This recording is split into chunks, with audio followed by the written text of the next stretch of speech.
My very good friends, we do not live in a heavily gimmicked era of professional wrestling. Yes, there are plenty of characters out there who have outlandish, wild, colourful and wacky characters. I'm talking the Wyatt Six in WWE, or the Triangle of Madness perhaps over in AEW, or Mr. Iguana, he's got a little lizard, who doesn't love that?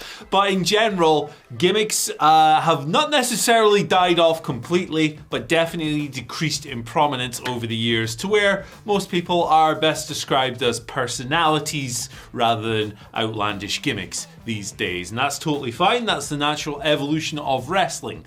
But when we sit here and we talk about wrestlers that need new gimmicks in 2025, which is exactly what I'm here to discuss today. These guys need to cook some stuff up, is what I'm saying for these people.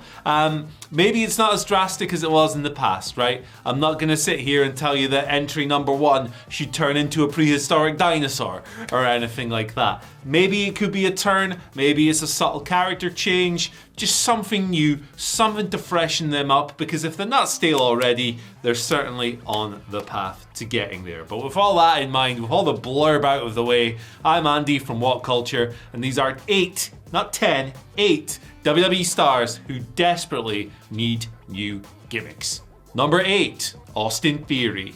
And if you want to start off with somebody who's just crying out for a new direction in WWE, I don't think there are many better places to start, or many that more people would agree with, than Austin Theory. Look, his tag team with Grayson Waller, A-Town Down Under, WWE were teasing that split for like a year, maybe even longer, and then it finally happened while Austin is off television injured, and it was off camera. Grayson Waller, who's now Big G, okay, hanging out with a New Day. They did it without Theory on television. We've seen over the past few months, well, pre-injury of course, Theory appearing on Main Event and appearing to get very positive crowd reactions, teasing maybe that a babyface turn is on the way. Now, I don't necessarily know if turning him babyface is going to shoot him all the way to the top of the card or anything like that, but it would be certainly something new for this guy who has been doing the heel character for so long to mixed levels. I mean, he's very good at some parts of it for sure. Great facial expressions, very expressive dude, extremely punchable face when he's in that role for sure. But it's gotten a bit stale for him. And for a guy in his 20s, that's kind of crazy. It's kind of crazy to talk about them going a bit stale, but that's kind of what's happened with Mr. Theory. They have to try something different with him. It's as simple as that. And now that the tag team is split, now that Grayson is a full-on heel still with the New Day, it makes all the sense in the world to try that with Theory. Even if you don't necessarily do that singles feud with Waller, I'm not sure if they're going to go down that direction. They probably will, but who knows at the end of it. He needs something new, and if he's in WWE long term, which I hope he is, hope people keep their jobs, this might be the ticket to shoot him back towards a better degree of overness, shall we say.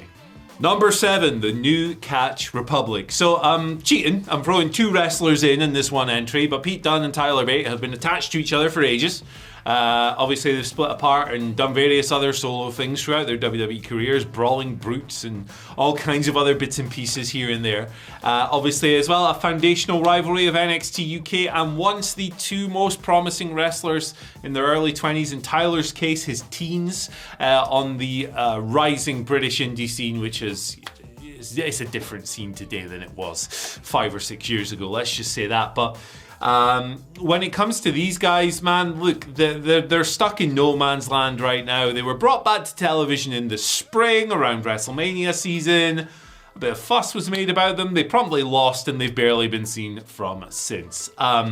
It's similar to Theory in that they're both young still, and it's kind of silly to write them off or anything like that, but they just aren't being used. I don't think that the characters, the current direction helps.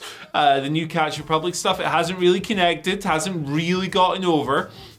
And when you're in a tag scene in this company where there are plenty of tag teams like the Motor City Machine Guns, for example, who have more straightforward, super serious wrestling personas, I think you need to switch things up a little bit. So, look, these are 2 guys who were once picked as some of the hottest prospects in all of professional wrestling, and justifiably so. The work was exceptional. I believe that talent is still in there. I don't think you just lose stuff like that, especially when you're still so young. So I think WWE kind of owe it to themselves and to the wrestlers to try something new. New Catch Republic, new lick of paint, new gimmick, new gear, new theme, all of that stuff. I think it would do them the world of good. Number 6, JC Matteo. Now, look, this is a relatively new character for the former Jeff Cobb, obviously. He's only been in WWE for a few months. He's with the MFTs, and I don't think this is the best use of Jeff Cobb. Now, I'm not saying that I want him out there as a single star, cutting 5-minute promos every single week and all of this stuff, but he's just kind of a background character in a stable full of wacky dudes, right? And he's not a particularly wacky dude, so he just kind of disappears into the background a little bit, which I think is a shame. The major appeal of JC Matteo, or Jeff Cobb, or Matanza, whatever the heck we want to call him, is the work he does in the ring. He's absolutely spectacular. He's a guy who's built like a chimney. He's stronger than 2,000 oxes, and he throws people about like they're completely weightless. So to me, this guy should be the wrestling machine of the MFTs. If you want to have a more serious dude in that stable alongside Solo's wackiness, that should be JC Matteo. He should be the counterweight to Jacob Fatu in that rivalry. Those two dudes should have had a singles match, long, big ass one, featured one by now, premium live event, and it would have rocked ass because they're both great. They both work quite similar styles, except JC's a bit more oriented on throwing people around with crazy suplexes and Olympic holds and stuff. He's a real badass pro wrestler, and I just don't think that in this role he's able to show that so often. So it would behoove WWE to tweak his character, give him a stronger in-ring focus, and just see what this big beefy boy can do in WWE. Number 5, Jade Cargill. This is another one I think a lot of people will argue about, but I think, in my opinion, we've reached about all we're going to get from Jade as a babyface in WWE for now. You can always come back to that role for her later on, and you can build on things you've done in the past and all of that. But for me, it's time to turn Jade Cargill heel in WWE for a myriad reasons. Number 1, like I said, I think we've just kind of reached the natural end point of this babyface character.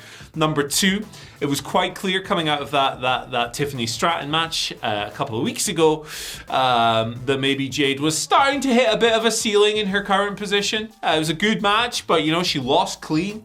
And that's often a sign of changes to come, perhaps. And number 3, we've seen how badass a heel Jade can be when she was in AEW from her work over there. She does it. She cuts promos extremely well in that role. When she turns it on, she can exude that kind of arrogant charisma that you want from a top level heel. And I really think it could give her a major lease of life in the division. Look, it'd be silly to say she's grown stale. She's only been in WWE for a year or so. It's relatively new. But I just think for this positioning on the card for her current role, especially with Naomi taking a long period off because she's pregnant, like you're not going to revisit that rivalry for a while, which means Jade doesn't need to be a babyface in it. So why not turn Jade Cargill heel? Why not have Bianca Belair come back soon as a babyface? And why not do that? Sounds great to me. How about you guys? Let me know in the comments below. Am I mental or is this a good idea? I don't know. Number 4, Ludvig Kaiser.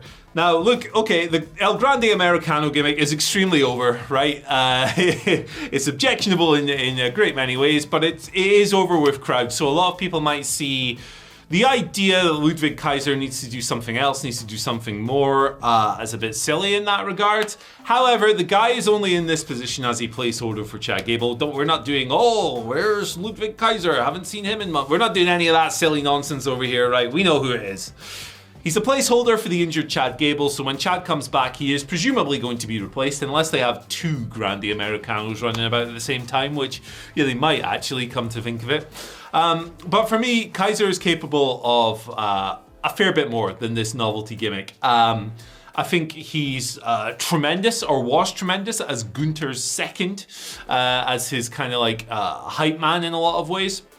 Which, It's a secondary character role, but he was excellent at it, and he was really over as well as part of that act. But I also think he can strike out on his own with some kind of arrogant European heel persona. I think there's a bigger talking role. I think there's a more expressive role for this man out there. I cannot wait till we get to it and Chad Gable's back and we can do whatever we're doing with this stuff. But yeah, look, Kaiser is a guy who I think features on basically everyone's most underrated lists, right? He's on TV every week. He's probably doing just fine. He's probably quite happy. But I do think that there is more from him, and he has much greater range than El Grande Americano allows him to show. Number 3, Natalya. Or maybe I should say Natty Neidhart for this one, because for me, the direction for Natalya is pretty damn clear. It's the low-key legend persona, the Natty persona that she's been doing with WWE, and it's really taken off on Bloodsport, when she's worked AAA, when she's been all over the shop. Natalya's been doing this more serious, kind of more grounded, kind of like trainee of the Hart Family Dungeon, badass, almost like a shooter type persona. It's been really fun to watch, and I've really enjoyed her forays into Bloodsport in particular. It's just not been reflected on WWE television, and I'm struggling to figure out why. Why not go for this? This is really cool. This is really fun. This is really giving someone who's been in WWE for so long a new kind of breath of fresh air and a new lease of life in a lot of ways. I think it would stand her a really good chance of getting over. I think it makes a lot of sense to lean into the history, the badass history of her family in wrestling. I'm just kind of really confused as to why it hasn't made it to WWE. Maybe Paul Levesque, maybe Triple H has a bit of Vince in him where he's like, well, if it got over somewhere else, I'm not putting it on my show or whatever. But to me, that's silly. That's cutting off your nose to spite your face. This is a really good character. It's a lot of fun to watch. It's different to what she's currently doing. I really think it would help Natty in general and the division as a whole from working with her. Just do the thing. Sometimes the simplest option is right in front of you, and in this case, you should do it. Number 2, Rusev. So probably the most controversial entry on this list because look, he's just back in WWE.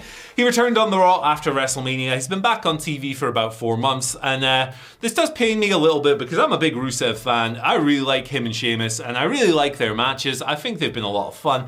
Brought a bit of a brutish, hard-hitting energy to the ring style in WWE. I'm really into them. Some of my favorite Raw matches of the year. The problem is they're not getting over. And when you hear them in the building, when you listen and you hear the noise come through and contrast that to other things on the show, it's just not there. They aren't getting the reactions, unfortunately, and that suggests to me that it's time to do something a little bit different.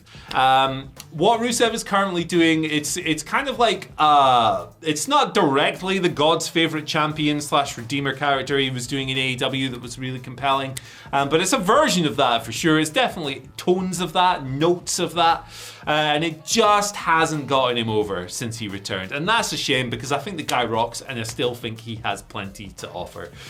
What it could be is just maybe a WWE style of fan. They don't want to see that kind of match and that kind of persona that him and Sheamus have been having, which is totally fair. Not everything works for every company. Some things that get over in A don't get over in B, and back and forth and all of that stuff.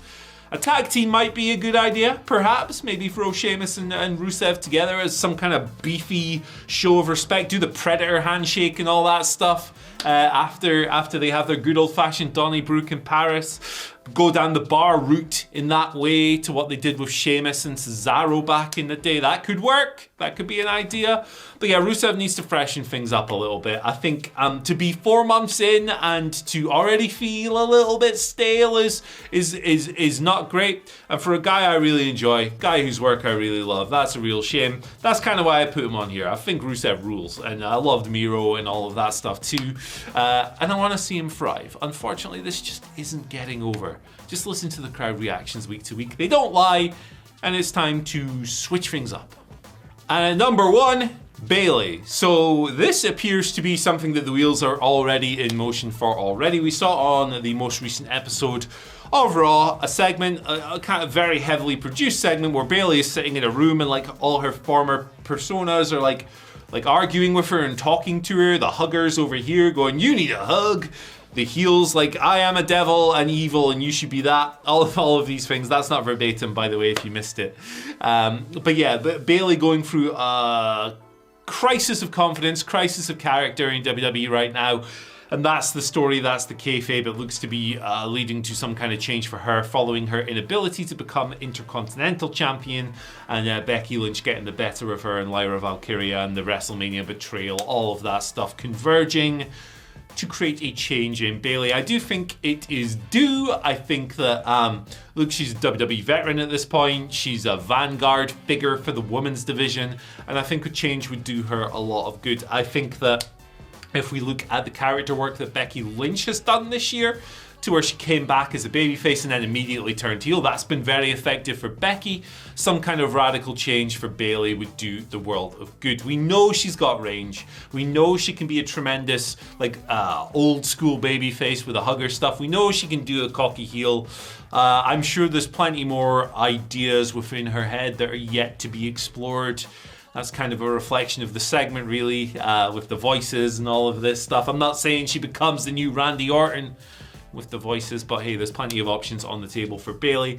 I personally, I'm not sure if I would go back to one of the old gimmicks. I would probably try and craft something new, but it is about time, and I feel like a new character could really give Bayley another fresh set of legs to run on through the division and lift up the Intercontinental division much in the same way that Becky Lynch has too. But hey, look, let me know what you think of all these wrestlers who I think need new gimmicks in WWE. Are there any I've forgotten? Are there any you would not change? Let me know in the comments section below. Love to hear from you as always.